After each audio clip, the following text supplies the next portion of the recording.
नमस्कार विद्यार्थी मित्रांनो, पोस्ट ऑफिस भरती सॅलरी जर ऐकली डायरेक्ट हक्क व्हाल. तुम्ही सिलेक्शन झाल्याच्या नंतर इन हँड सॅलरी किती येणार, मग ती सॅलरी जी येते ती चांगली आहे की वाईट आहे ते तुम्ही डिसाइड करायचं आहे. सॅलरी तुम्ही खुश आहात का सॅलरी मध्ये सविस्तर पाहणार आहोत. एबीपीएम, बीपीएम आणि डाक सेवक या तिन्ही पदाची आफ्टर सिलेक्शन नंतर हातामध्ये मिळणारी सॅलरी किती असणार आहे. राजांनो लक्ष द्या. बेसिक सॅलरी जर तुम्ही पाहिली टेंटेटिव्ह तर 12,000 ते 29,000 म्हणजे अराउंड 30,000च्या आसपास सॅलरी आहे. पण ही सॅलरी सर्व पोस्ट साठी समान नाहीये. पोस्ट जशी चेंज होती, जशी बदलती तशी सॅलरी होती, बदलत असते. त्याच्यानंतर तुमची ही जी काही सॅलरी सांगितली त्याच्यात डिडक्शन्स कुठले असणार आहेत किंवा अजून दुसरे तुमचे ऍडिशनल फायदे काय असणार आहेत हे सुद्धा सांगणार आहे. म्हणून व्हिडिओ शेवटपर्यंत पहा राजांनो. बघा, ब्रँच पोस्ट मास्टर म्हणजे बीपीएम पदासाठी जर तुम्ही सॅलरी जर पाहिली मित्रांनो तर 12,000 ते 29,000, राऊंड फिगर करून घ्या 30,000. 12,000 स्टार्टिंग ते हायेस्ट 30,000 पर्यंत सुरू होते. परंतु जसंच तुमचं सिलेक्शन होईल फायनल मेरिट मध्ये, डॉक्युमेंट व्हेरिफिकेशन सगळ्या गोष्टी पास झाल्या, निवड झाली आणि जॉईनिंग झाला, फर्स्ट मंथची सॅलरी असेल मित्रांनो तुमची 12,000 ते अराउंड 14,000. बट आता इथे 12 ते 29,000 पर्यंत दिली. मग तुम्ही म्हणाल 12 ते 14,000 कशी काय सॅलरी असणार. राजांनो लक्ष द्या, ही आहे फर्स्ट मंथची सॅलरी आणि फर्स्ट इयरची सॅलरी असणार आहे. ही आहे मिनिमम सॅलरी आणि ही आहे मॅक्झिमम सॅलरी. म्हणजे मिनिमम तुम्हाला 12,000 पासून स्टार्टिंग, मॅक्स 30,000 पर्यंत तुमची सॅलरी होऊ शकते. आणि त्याच्यापेक्षाही जास्त मोठं प्रमोशन झालं तर सॅलरी डिपेंड करते तुमचं प्रमोशन कुठल्या पोस्ट साठी झालं आहे. ठीक आहे. तर आता इथे मग एवढ्या सॅलरी मध्ये डिडक्शन्स काय असतील राजांनो. 13,000 ते 13,200 पर्यंत तुम्हाला इथे इन हँड सॅलरी मिळू शकते. कशाच्या मध्ये, बीपीएम म्हणजे ब्रांच पोस्ट मास्टर या पदासाठी. बाकीचे सगळे डिडक्शन्स होतील. फर्स्ट इयरचं बोलत आहे, जसे प्रमोशन होतील तसे सॅलरी इन्क्रीमेंट होत राहील मित्रांनो. आता नेमकं ही सॅलरी कशी कॅल्क्युलेट केली जाते किंवा कशी फाइंड आउट होते, कशावर, तुमचे कामाचे तास किती आहेत, 4 तास आहे, 5 तास आहे, किंवा तुमचं लोकेशन कुठलं आहे, ऑफिसचा वर्कलोड कुठला आहे. तुम्ही जर कॅल्क्युलेशन पाहिलं मित्रांनो तर कामाचे तास, ब्रँच वर्कलोड आणि अलाउन्सेस, सगळ्यात महत्वाचं तुम्हाला अलाउन्सेस किती मिळतात, कुठल्या प्रकारचे अलाउन्सेस मिळतात. मग अलाउन्सेस कुठले असतात, डिअरनेस अलाउन्सेस असतो मित्रांनो तुमचा, त्याच्यानंतर HRA असतो मित्रांनो, त्याच्यानंतर तुमचं काय मेडिक्लेमचा असेल तो असतो अलाउन्सेस. असे वेगवेगळे ऍज पर त्यांच्या रूल्स नुसार 3-4 अलाउन्सेस असतात. ते अलाउन्सेस जास्त जर मिळाले तुम्हाला तर इन हँड सॅलरी सुद्धा जास्त मिळू शकते. परंतु टेंटेटिव्ह आहे, याच्यामध्ये थोडस प्लस मायनस होऊ शकतं फर्स्ट इयरच्या सॅलरी मध्ये, लक्षात घ्या. म्हणून बीपीएम पदासाठी ज्या विद्यार्थी मित्रांनी पोस्ट ऑफिस मध्ये फॉर्म भरलाय सिलेक्शन नंतर त्यांना 13,000 ते 13,200 पर्यंत सॅलरी येऊ शकते. हे झालं ब्रँच पोस्ट मास्टर म्हणजे बीपीएम पोस्ट पदासाठीची सॅलरी. आता नेक्स्ट स्टेप मध्ये बघणार आहोत एबीपीएम म्हणजे असिस्टंट पदासाठी किती मिळू शकते मित्रांनो, असिस्टंट आणि डाक सेवक साठी.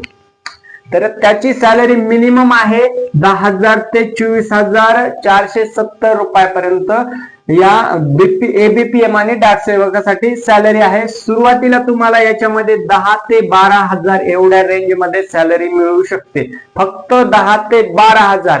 तुम्ही म्हणाल मग हे 10-12,000 मध्ये जर एवढी कॉम्पिटिशन मधून आपलं सिलेक्शन व्हायचं 10-12,000 सॅलरी मध्ये काय होणार. पण त्याचा फायदा एक आहे, जर तुम्ही पोस्ट ऑफिस जॉईन केली, गावाच्या जवळ असेल पोस्टिंग किंवा तुमचं जिथे खर्च कमी होतो, एक स्टेबल जॉब पाहिजे असेल, कॉम्पिटिशन कमी असणारा जॉब पाहिजे असेल किंवा रिस्क फ्री पाहिजे असेल, एक लाईफ टाइम तुम्हाला थोडक्यामध्ये हा जॉब बेस्ट आहे. जॉईन केलं तरी चालेल राजानो, लक्षात घ्या.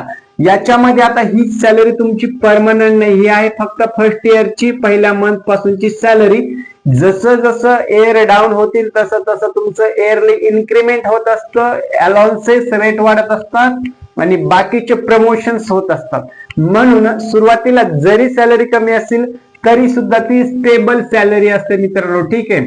आता असे काही बेरोजगार विद्यार्थी असतात तर त्यांना काहीच 10,000 सुद्धा अकाउंटला येत नाहीत, पण याच्यामध्ये सुरुवातीपासूनच तुम्हाला येतात म्हणून बेस्ट आहे.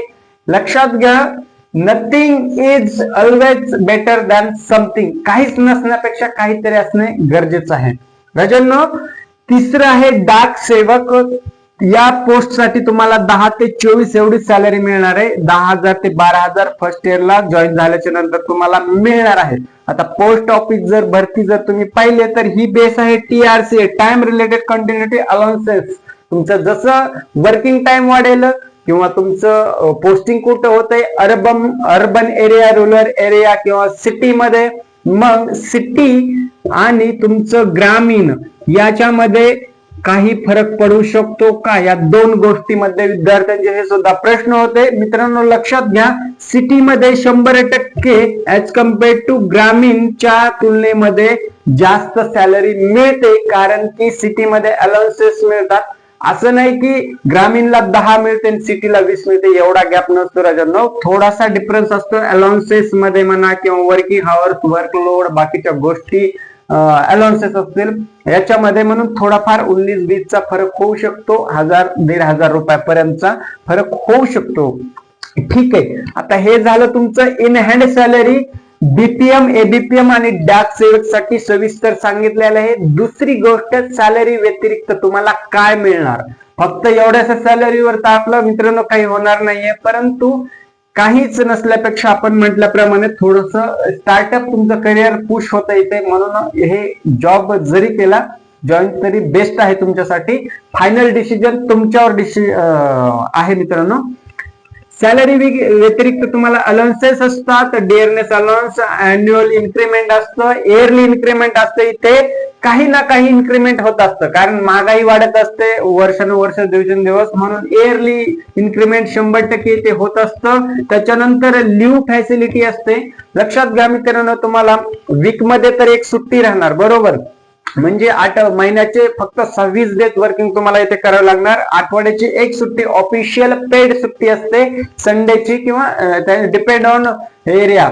ठीक आहे, तर आता दुसरं एक लिव्ह फॅसिलिटी असते. याच्यामध्ये अर्न लिव्ह नावाचा एक प्रकार असतो. जेव्हा तुम्ही जॉईन होताल तुम्हाला त्या गोष्टी समजून जातील. इथे काय असतं, जरी तुम्ही सुट्टी घेतली म्हणजे हॉलिडे असेल तुमचा किंवा तुमची पर्सनल सुट्टी घेतली आणि तिथं तुम्ही जर अप्लाय केलं अर्न लिव्ह त्या ठिकाणी, म्हणजे रविवारची आठवड्यातली एक सुट्टी सोडून दुसरी सुट्टी घेतली, अर्न लिव्ह घेऊ शकता, ती पेड सुट्टी असते. हा इथे सगळ्यात मोठा तुम्हाला फायदा मिळणार आहे मित्रांनो लिव्ह फॅसिलिटीज मध्ये. त्याच्यानंतर हे झाल्या बेसिक अलाउन्सेस आणि लिव्ह बद्दल. आता दुसरी गोष्ट तुम्हाला इथे आपल्या मित्रांचे अजून दुसरे प्रश्न असे होते की सर याच्यामध्ये पेन्शन स्कीम आहे का. राजांनो लक्षात घ्या, ही फुल ऑथराइज गव्हर्नमेंट जॉब नसल्यामुळे, परंतु आपण याला सेमी गव्हर्नमेंट टाईप बोलू शकतो. तर इथे फुल पेन्शन स्कीम जी आहे, नॅशनल पेन्शन स्कीम, तिथे पूर्णपणे लागू झालेली नाहीये.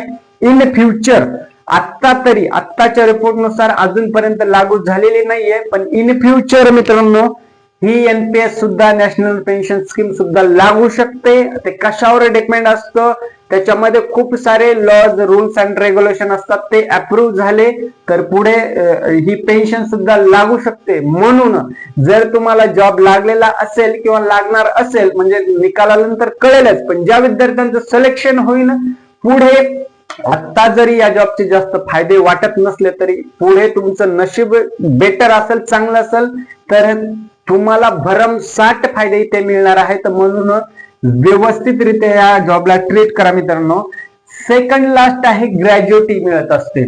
जसं तुम्ही कुठलंही फील्ड असू द्या, प्रायव्हेट या गव्हर्नमेंट, त्याच्यामध्ये स्पेसिफिक टाइम पिरियड पर्यंत तुम्ही वर्क केलेलं असतं, तिथं काम केलेलं असतं मित्रांनो.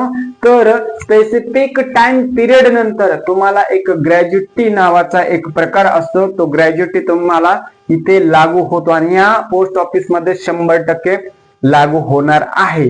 त्याच्यानंतर सोशल सिक्युरिटी बेनिफिट्स, म्हणजे तुम्ही सामाजिक क्षेत्रामध्ये किंवा समाजामध्ये ज्यावेळेस वावरत असता त्यावेळेस तुम्हाला एक गव्हर्नमेंट ऑफिसर पदाचा दर्जा समाज स्वीकारतो, तुमच्याबद्दल पाहण्याचा दृष्टिकोन बदलतो.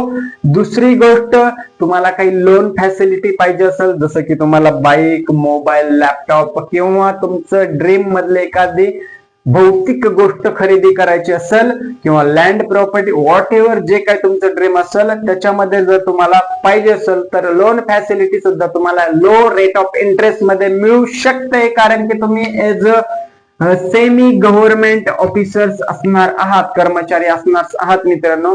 म्हणून पोस्ट ऑफिसचे फायदे सुद्धा आहेत आणि टेम्पररी बघितले तर जिथे प्रोज असतात तिथे कॉन्स असतात. सो डिसिजन व्यवस्थित घ्यायचंय.